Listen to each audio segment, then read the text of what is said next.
Close enough that we will probably go ahead and kick this off again. We have David Katz and Travis Jordan here today. Again, thank you, David, for taking the time. We're really looking forward to doing this, announcing this launch that we're going to be going forward with the Tamarack Rails. David's expertise and what he's bringing here, we're really looking forward to that. Again, thank you, everybody, for joining. We're going to start just right now. It's kicking off. So, David, I'm going to turn the mic over to you. We'll get your presentation up, and you can take the floor. Okay. Well, I thought I'd start. Let's see. Oh, there. Okay, there I am. I got to watch myself, make sure I'm doing this. So, I do a little history of what Tamarack Solar is and where it came from, because a lot of people have never heard of it. A lot of people know me from what used to be Alternative Energy Engineering and AEE Solar. I used to be the owner of AEE Solar, and which was also the owner of Snap and Rack, which is a early competition for Unirack, or early racking company for roof mount racks. And I sold those businesses to Sunrun in 2014. And I kind of thought I was retired. But in 2015, I think it was at SPI, I ran into Willie Kim, who was the president of Iron Ridge, and he was lamenting that he had to lay off all the guys at the Iron Ridge factory in Willits. It used to be the Two Seas Metalwork factory, and it started out making pole mounts. They developed the Iron Ridge rail. They got big and moved to Hayward, California. And now they were making all the parts in China, and they really didn't need a manufacturing plant in Willits. China was easier. There's no workers' comp or anything like that. You just buy the parts. And I said, well, why don't you give me that pole mount business, and I will hire the guys. You won't have to feel bad. And so we worked something out, and he did. And I ended up January 1st, 2016, with their factory in Willits, and met the guys and started Tamarack Solar Products. And that was the beginning. But I learned pretty quickly that, first of all, their pole mounts were all designed for 80-watt BP modules and not for what existed now. So we spent over a year redesigning the mounts and losing money. And then I realized that the roof mount rail business is about 50 times as big as the pole mount business. So I started working on that. And at the, I guess, the beginning of 2018, my non-compete expired, and we started to introduce the Tamarack Solar flush mount product for roof mounting. And then, let's see, last October, 2019, I ran into Travis at the SPI show in Salt Lake City and saw his beautiful display. And we started thinking about maybe we should design a rail for him. And so we started making a heavy duty version of what we were making for roofs. And that was the beginning of what we're doing here. You go to the next slide, and you see a sort of a picture of the heavy duty version. It's an open channel rail with a heavy duty splice, really made for large snow loads and long spans. And go on to the next slide. There's really about 5 major components to the system. There's rails, there's splices, there's a way of mounting the rail, a way of mounting the module, and wire management.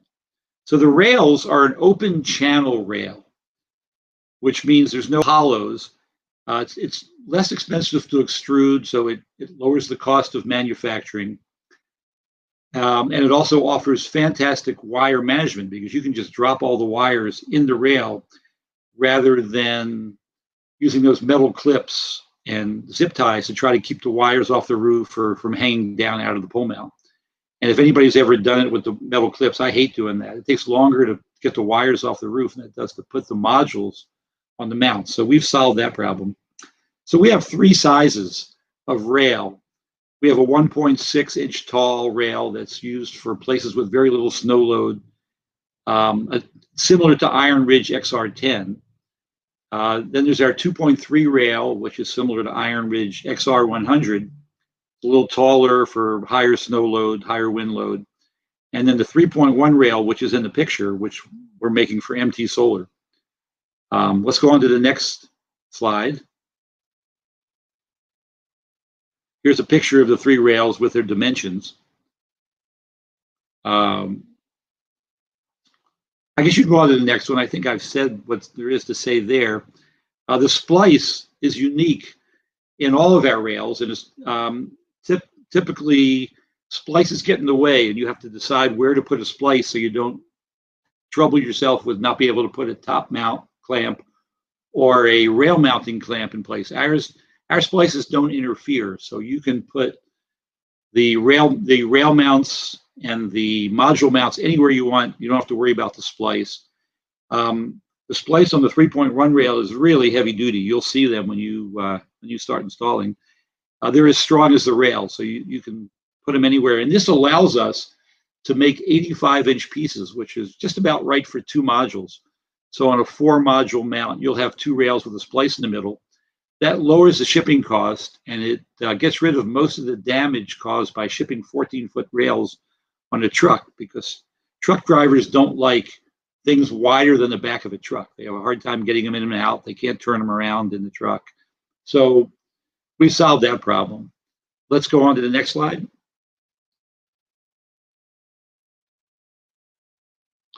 The bottom of the rail, I should have pointed out in the last one. I could actually hold up a piece of it.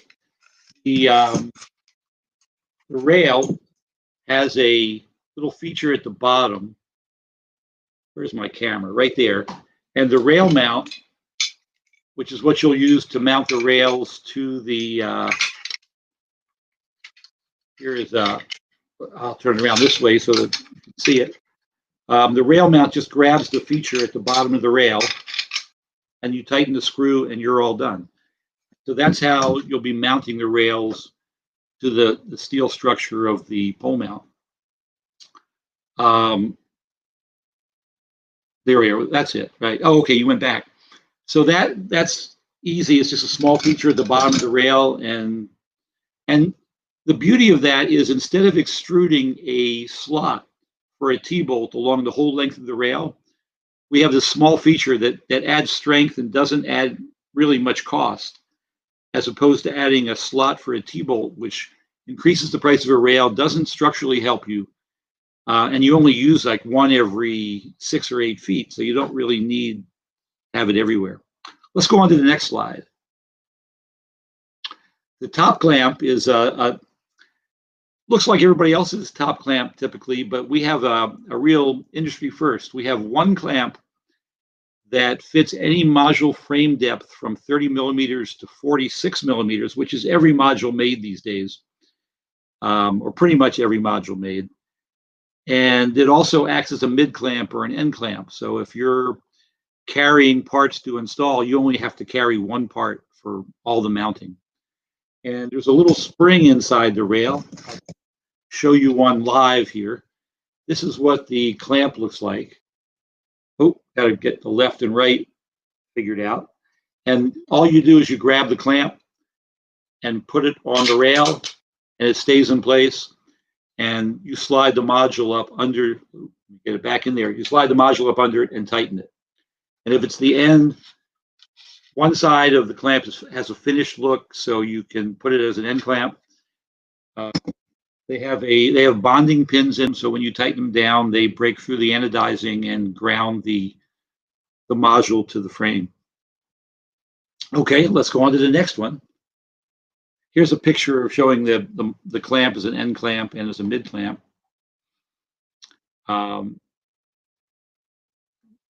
And this shows the internal spring. There's the green part is a plastic spring that holds the top up so you can slide a module under it. It makes it great when you're one person doing an installation. You put the clamps in, slide the modules in, and tighten it down, and you don't have to lift up while you slide the module in. So it lets you just slide them in quickly and tighten them. Okay, let's go on to the next one.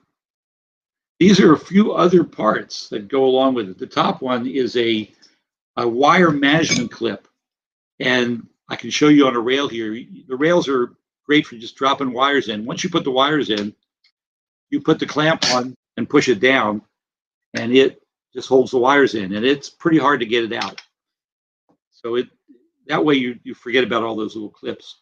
The second picture down is the MLPE adapter, which is for putting a microinverter or an optimizer on the rail. And the bottom one's a ground lug. They all have the same channel nut that slips into the rail. And speaking of channel nuts, the channel nut on the top clamp gives us a really good bite on the rail. With T-bolts are great and they're quick to put in, but if you don't get them lined up right or you over tighten them, they can pull out. And with this, once you've got it in there, it's solid. It's going to hold better than a T-bolt, I'm confident. So it's going to be great for these pole mounts. Is there another slide? I think that's the end. Oh, it's just a summary. We cover everything. Single module clamp for all modules, great wire management, single tool installation. We tout that on the roof mounts because everything uses a 1/2-inch wrench. The actual clamps we're going to use to mount to the MT frame is going to be a 3/8-inch bolt, so it'll have a 9/16-inch wrench. So you'll actually need 2 tools, but you may need other tools for assembling the MT mounts. I'm sure Travis will go into it. And the 85-inch rails make it easy to ship. We can even ship our rails UPS. I don't know if anybody else ships rails UPS. Okay, next slide. So we have a little video here. This is a 90-second video that shows how easy it is to put our system on a roof. Can we run that video? Oop, there it is. Tamarack Solar's FM flush mount system is your best choice for completing a flush mount installation of solar panels. The system has been designed from the ground up to offer maximum versatility, ease of installation, and premium aesthetics. The heart of the system is the FM rail, which features a deep open channel profile, allowing for robust wire management to be done quickly. David, you want to mute your mic while this is playing. We're getting feedback off your mic again. Got it. Rails are connected together with a tool-free splice.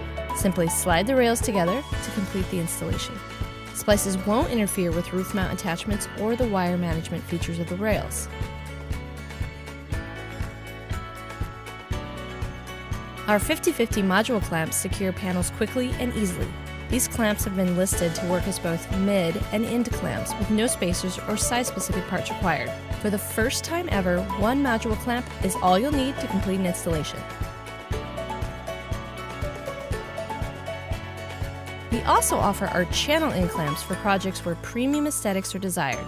These clamps secure module frames from the underside, allowing rails to be trimmed flush to the edge of the array for a clean, finished look.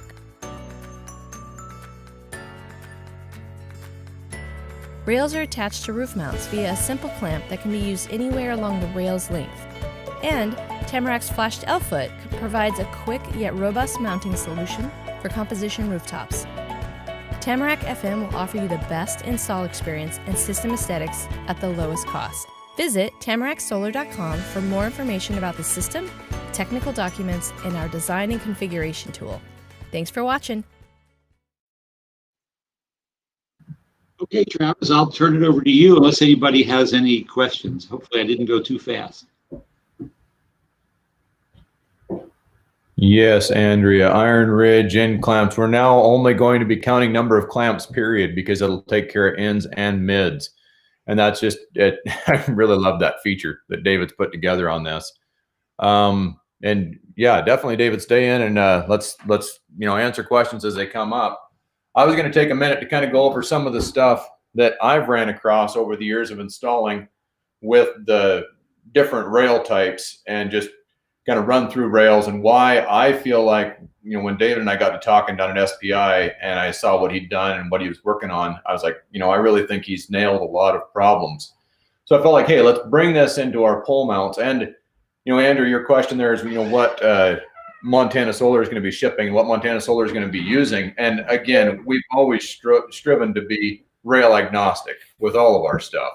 So the goal is to just try to, provide the right one for each customer. Hang on, you need something there, Ryan? What do we got to do here to get me showing up? I think it's out. There you go. There. Now am I bigger and better? Happy? Okay. Okay, so I kind of drew some things up here on the whiteboard, and we'll talk about a few of them. The things I've seen as an installer, and again, I've been doing installs most of my life. I installed my first one in my childhood home, and then as soon as I got old enough to get a job, went to work for an electrician and started doing installs out in the field. So I've played with a lot of rails. We have a lot of really good people here on this chat. So please, if you have something that you think you want to have an open discussion about, or you think that I'm misspeaking, I don't have enough salt and pepper in my hair to say that I know everything there is to know about this stuff. So please chime in and give me some feedback.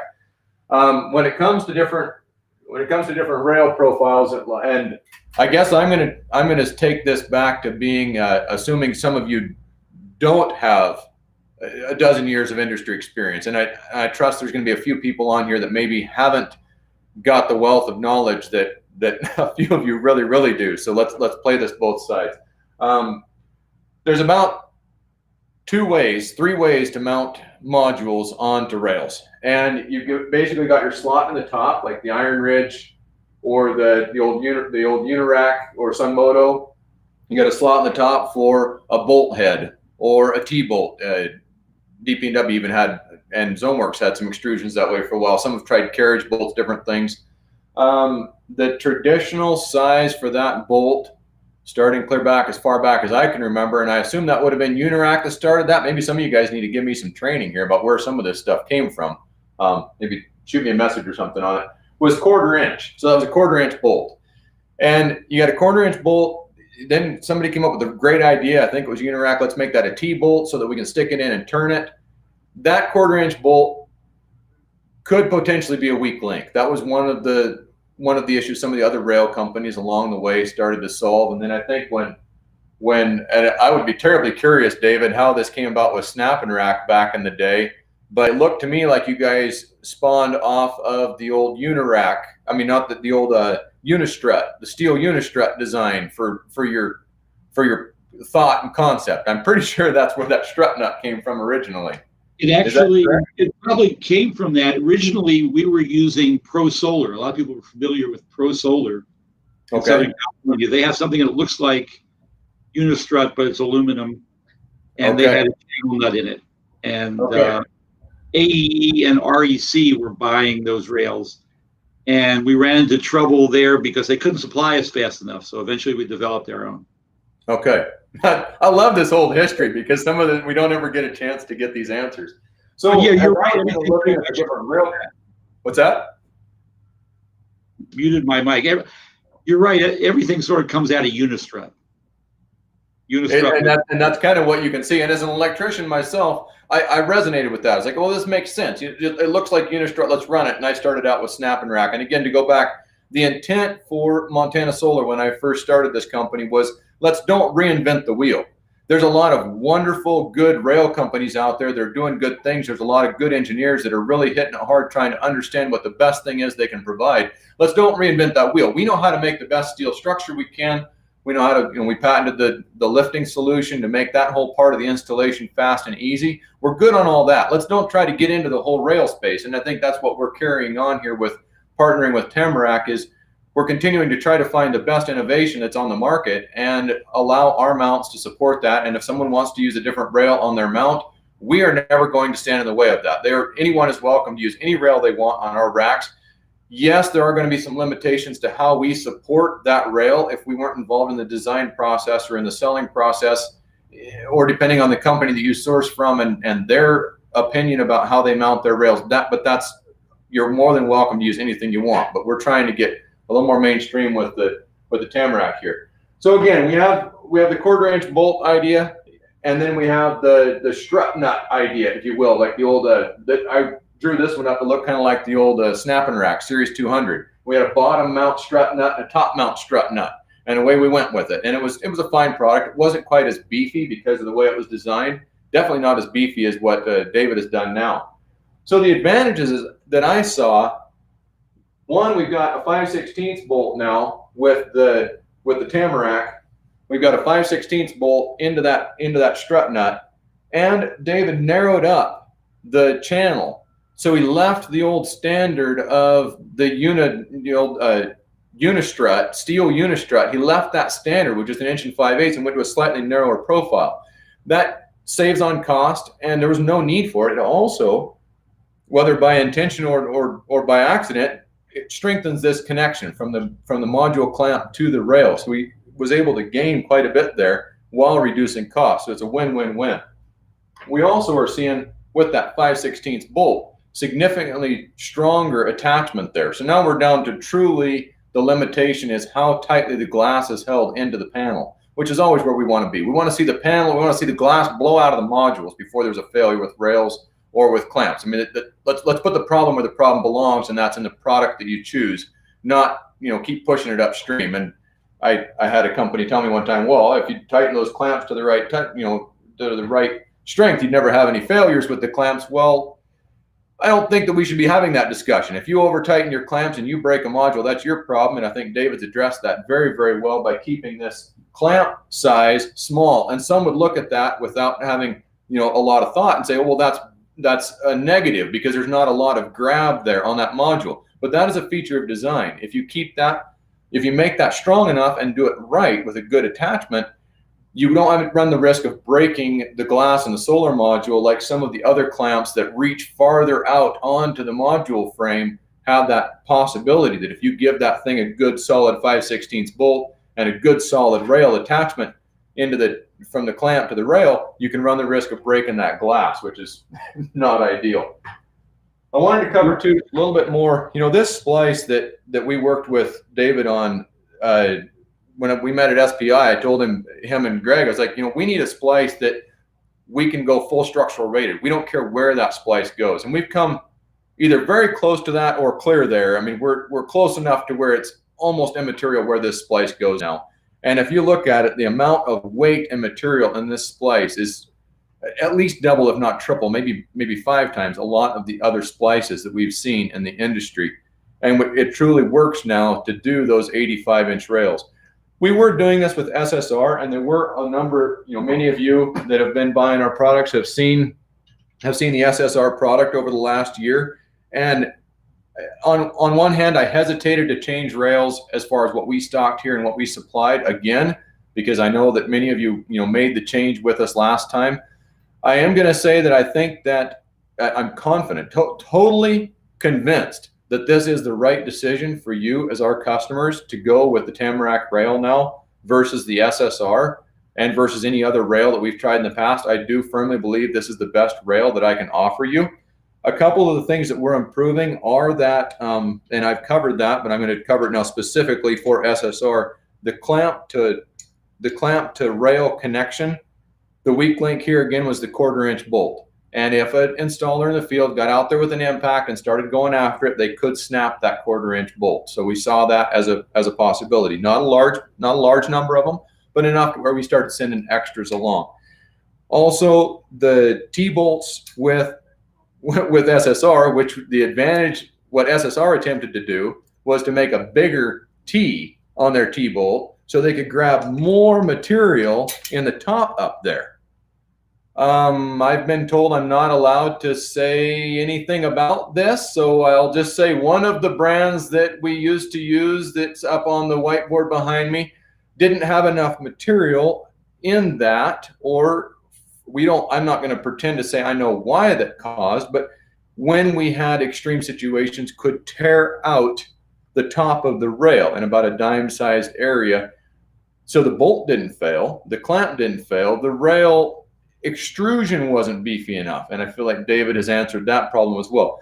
Again, these problems are not widespread problems. I'm talking about 0.1% or maybe 0.3% of the product that we see go out all across North America. So we've got some extremely robust scenarios, and with our pole mounts, because we made adjustability so easy, we're seeing more and more customers, and we're becoming one of the only manufacturers out there that has large numbers of installations at very steep tilts in all of these different areas. So what we're doing is basically saying, hey, here's what we're seeing, and here's what we keep trying to refine to get the best thing we can possibly give you. So again, one of the big changes that we made with David's rail, and I've never seen it, it's a completely new innovation to the market. There's one other brand that's doing it, I guess, and that's Snap & Rack's UR60 product has got something similar where they're grabbing that bottom of the channel. And I'll also say, before we launch a rail or before we use something like this, what I do is I go and order a couple of orders of it, and I go out with Jordan Solar. So my partner who runs my local installation company, I'll send him the product and I'll tell him to go out and put it up and use it on a couple of jobs, and I'll get his real raw and brutal feedback. And David will probably admit that the feedback I sent back to him after that job was maybe just a little on the brutal side. Where he was pretty honest with different stuff, and I think we've addressed, some of the different things that he came with. So I'm going to go back to that little clamp that grabs the bottom there. So David did a couple of things here. First, we don't have to have that little slot in there, which is a wonderful thing, but you do have to have the little clamp piece. So just the little bolt to grab on, an extra 3/8 bolt to attach something on the side of the rail. If you need to attach more stuff to the bottom of that rail, or for some reason you need to attach something on there to the side, you have to have more of those clamps available. So we're trying to stock them. I think we'll probably be sending 1 or 2 extra with every order to make sure you're covered there, like we do with the other stuff. Also, David has not been anodizing these rails, and that makes them a little sticky. So if you go to slide them, the anodization adds extra cost to the rail. It makes it difficult to ground. I mean, we all know about this whole weblug stuff and all the things we've had to do with the Wiley stuff over the years to get away from the insulating properties of the anodization. What David's done is just said, let's get back to basics here. Let's keep this simple, and let's save some money on something that's unnecessary. So we skipped the anodization, and I guess you can go back and cover that later, David, if I said that wrong. I don't want to step on your toes. You're right. Yeah. Okay, so that was one of the things of feedback that my partner gave me. Tim Cohen is his name, on the installation. Tim said, well, he said, at first because I also sent him out with the UR60 because I wanted him to have head-to-head comparison and everything. He said, well, it's not anodized. So he said it doesn't slide real easy. When you clip it in there, it tends to stay wherever you put it. So if you're but because it's an exterior, I hope some of you have some install experience in the field, and you're gonna resonate when I say, there's nothing worse than somebody giving you all 1/4-inch bolts that you have to slide down the top rail for 10 feet till it gets to where it has to be to attach the microinverter or whatever it is that you're doing, and it like sticks, and you can't get it to move. So what we've got here, though, is that there's nothing that needs to be slid. If you put this together and you get your clamp, your little bottom clamp pieces, you get them on there and attached to in our case, to the beam clamps on our mounts, you don't need to slide anything. Set the rail where it needs to be. It'll slide, but it just doesn't slide easy. You just stand on one end and push it and it slide all the way through. But that's a good thing. You're building this thing on a hillside in the backcountry. You don't want your rails always sliding out of the clamps. So I think that if your expectations are set properly, I think you're going to find that's a benefit, not a negative. And then just raw size and structure. I grabbed a chunk of Iron Ridge and a chunk of this new Tamarack, and you can see that the Tamarack is actually larger than the XR1000 rail, and the structural properties of it are greater as well. So I think we're best in class, best in industry for the strongest rail that you can get, and definitely the splice that. So the only one I'm not mentioning up here that I have used is Everest, that I can think of. Maybe someone wants to throw another one in here for a discussion on comparison. The thing with SSR, going back to that, is that some of the wrenches were not standard wrenches in our toolboxes. And I really like that about what David's done here with the Tamarack, that we're using very standard wrench sizes, which is very important. And you get into Everest, and that's a real bummer because it's all Allen wrenches. And yeah, I've got Allen wrenches, but I don't necessarily have Allen adapters for every size for my drill to get out there in the field and put it together. And if I'm 3 hours from home, the last thing I want is to get there and not have the right wrenches. And I have a couple 3/8 ratchet sets. Go ahead. One thing I forgot to mention is You'll notice with the Tamarack stuff, we don't anywhere in the system, I don't believe, have a stainless steel bolt going into a stainless steel nut. Everybody else does. And that can gall. Everywhere we have a stainless bolt, it's going into an aluminum nut, which is less likely to gall. It's an amazingly important thing that I can't believe how many people have overlooked over the years. And I love that part. I loved it clear back in the snap and rack days. I was like just totally on board, like, oh yeah. And then there was a couple of things. Snap and rack actually wasn't quite strong enough for some of our snow conditions. We started out with Snap and Rack Series 200 on our mounts. I actually designed a lot of the product around the Snap and Rack Series 200. Some of the span tables and such are where some of our beam spacing and such landed up with the Snap and Rack Series 200. But it just wasn't as robust or beefy as some of the other profiles that we switched to, you know, in subsequent years on Moto, Iron Ridge, like SSR. We've been through a number of different rail iterations that we have offered. And again, you can always order your mounts without rails, put whatever rail you want on top of them. That's fine with us. And that's how I originally thought nobody would buy rails from us. My intent was to build racks and nobody'd ever buy our rail or buy rails from us. And then everybody said, no, we want to buy rails from you as well. And I tried hard to get them not to, but I guess I'm okay with it. I'm actually really happy selling rails now because we have one that I really feel like I can hang my hat on and say, you know, I think David's got something here that the rest of the world needs to know about, which is part of why we invited you to come on. It's like, well, I really think y'all need to be switching to him for your roof mount stuff too. We did. Jordan Solar now stocks Tamarack rail on the smaller profiles for all of our roof mount stuff, and we switched over. We're loving it. Any other questions here? Yeah, there's all that stuff that's good. Anybody else have something they want to throw in here? Is there anything I missed, David? I got wound out there for a bit. Nothing I can think of. Great job. Well, you know, one thing about the Tamarack rails also is they're symmetrical. So you won't end up on a roof with a 14-foot piece of rail that's pointed the wrong way and have to be careful not to knock somebody else off the roof while you turn around or run into an electrical wire somewhere. Or something. Exactly. I can't tell you how many times I've been like, you know, you like step the thing all the way up in the air. You're doing it all. I've done it many times. I like the symmetrical part of this. Yes, and that was something, the splice.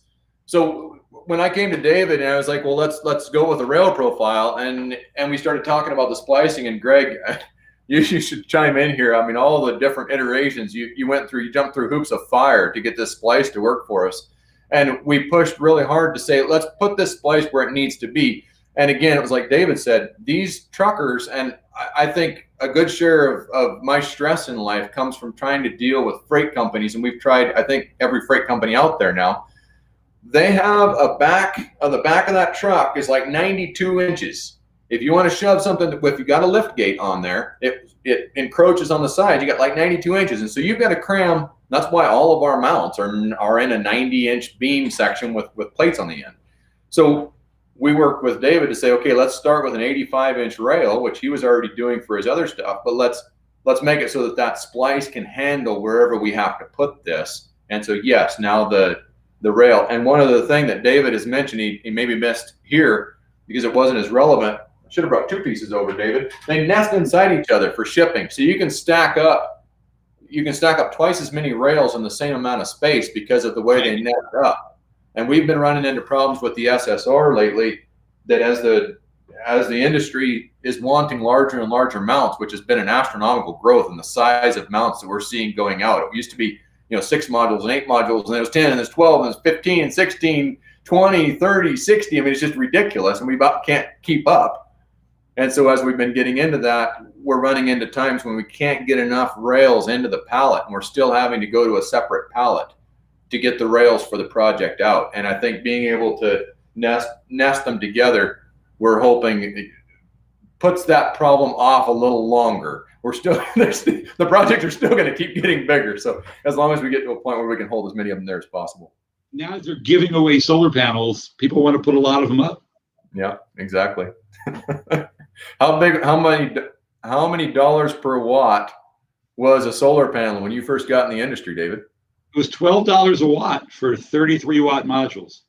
So they were about $350 for a 33-watt module. Now you can buy a 350 watt module for $33 practically. Not really, but it's getting close to that. So I got in halfway through, it sounds like, because it was about $650 a watt for some of the first installs that I was buying for customers. Yeah, it took China learning how to refine silicon to change the world. Okay. Okay. Anything else here? Yes, like Greg's saying here, I think you guys have Tamarack all across the country, and we're looking forward to, you guys picking up from any distributor. David has been kind and granted us distributor status with Tamarack. So if you do want us to include something with your order, or you want to purchase through us because you don't have access to a distributor that carries it somewhere in your area, I don't just like jump up and down over it and say, oh yeah, I want to carry every rail. I think what we'll probably do is let David drop ship through our account to you for the smaller rails, so we don't have to stock it. But we would be happy to help facilitate that. I think it's a great product, and I think it's good for you guys to be using it for your roof mounts. We will be stocking a full line. We're waiting on our first shipment to show up here.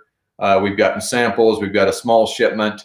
And enough to get some installs and some testing done. We're waiting for the first full extrusion run to come in, and then we'll be shipping. That's all that will leave here is Tamarack if you order rails with your mount. Oh, yeah. Perfect. Perfect. Yeah, and we've got Greg and Cece both on here are with Tamarack, so they'll help you out there too if you have any other questions with Tamarack. Oh, Janelle's jumping in. Gary's been trying to nominate our other sales guy, Gary Toddle, who also has a lot of install experience. I've been trying to nominate Janelle for Solar Woman of the Year for SPI next year. So we'll see if we get her through or not. But she's got an immense wealth of experience in the solar industry, and we are sure feel privileged to still have her as part of our team. Yes, the Tamarack rails on our ground mounts. So, okay, ground mounts. How much time do I have here? Yeah, I got it. Just a minute. I'll try to keep it short. So when I got into the ground mounts, with the Schletter stuff not being readily available because of some of the decisions they had there, I saw a need for a ground mount design that had farther between the posts. And I think Schletter had a fine product they were coming out with that was an all steel product that had closer to the 12-foot spans, and they had some spanners over the rack, similar to what we do with our spread clamps. So we jumped into that, but what we quickly ran into was that, and this comes back to the splice, the structural rated splice, is that I had salespeople that were spending hours trying to design a system to get the splices to land over top of the poles, because the easiest way to do a ground mount system is to let the rail support between the poles based on wind and snow loading. So our ground mounts, we have standard, heavy duty, and extra heavy duty is the way we're going to break this out, but it varies the spacing between the posts. So on a standard duty mount, it'll be 12-foot spacings. On a heavy duty, it'll be 10-foot spacings. On an extra heavy duty, it'll be 8-foot spacings, and some of those are a little bit dependent on the full engineering packet, which we're running right now and should be done here in the next month for a national engineering packet. But it's important when you start stacking up, so you got 85-inch or 14-foot rails, whichever rail you choose, and you start dividing that by a varying pole spacing, soon your splices are willy-nilly all over the rack. I mean, they aren't lining up. So you know, okay, I want two 13s or two 132-inch rails and a couple of 168s and then some 204s, and I'm putting, and you end up with this map you have to draw for where the rails go where in the rack. And I think having a structural rated splice just simplifies that. It all shows up on a 90-inch pallet, and you put it all up and you just start shoving rail in from the end until you get all the way through, and then you start over and come back the other way, and wherever that splice lands up is where that splice lands up. And I think that's a really important feature with this. And as to my knowledge, I don't know of another very heavy duty rail that has a full structural rated splice, and we worked with a number of different manufacturers to check to see if they did. And the Everest splices, like what David said, with the splice being internal, well, if the splice landed in the wrong spot, it didn't work with the clamp because the splice is in the way. And actually, Everest splices aren't structural rated either. They wanted to go through a whole nother engineering round to try to get structural rated on them. So I think that My statement now is I'm only sending Tamarack with our ground mounts. I think we've designed the ground mounts to be an economical solution for fixed racking, and we want it to be fast and easy to install. And the answer for that is just stay with Tamarack on that. So you're not able to buy the ground mounts at this point unless you want to custom order them, which we'll do a lot of things custom that aren't on our website. If you want to order them, they're going to come with rails with them, and they'll come with Tamarack.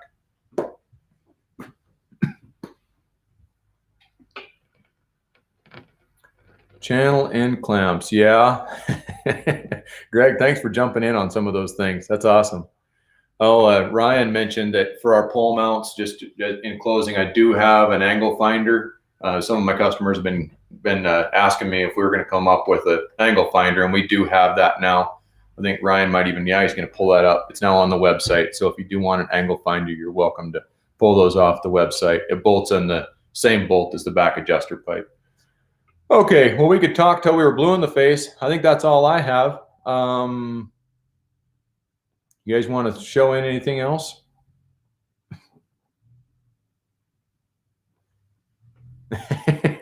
Me, no, that's great. Good job. Okay. Well, thanks so much for joining us today, David. I just really appreciate it. And it's so much fun to hear some history about the solar industry. I think we really should have a regular webinar for you that you can help educate everyone where solar's been and where it's come from, and maybe give us a little bit of an indicator of where life is going. But thanks again for giving us some background. Thank you for having me. It's been fun. Thanks again, guys. And then anybody that's looking to see this video, if you want to have it emailed, just send us a link or shoot us a quick message. We can get you a copy of this. Thank you again for joining, and we look forward to you guys. We'll hopefully see you guys again soon. Bye-bye.